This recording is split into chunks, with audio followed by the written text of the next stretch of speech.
Hello friends, good evening. हजुरहरू सम्पूर्णलाई स्वागत छ हजुरहरूको प्यारो साइश्रीको भिडियोमा है साथीहरू। उयो पढ हेर्नुहोस् त के हो त्यो घाम अस्ताको त यता उल्टापट्टि भयो है, यतापट्टि त घाम उदाउँछ। के चाहिँ हो हेर्नुहोस् त साथीहरू।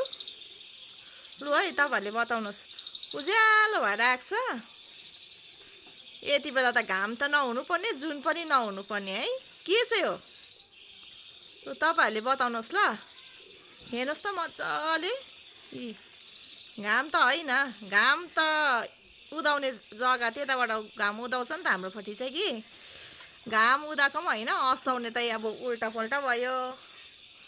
घाम पनि होइन, जुन पनि होइन। लु बताउनुहोस् तपाईँहरूले ल के चाहिँ हो। बुझ्यालो भयो नि त कि, अन्त तपाईँहरूलाई देखाउनु पर्यो भनेर छिट्टो छिट्टो भिडियो बनाएर देखाएको। के चाहिँ हो तपाईँहरूले बताउनुहोस् ल। हस् त, अहिलेलाई यति नै। Thank you, by by.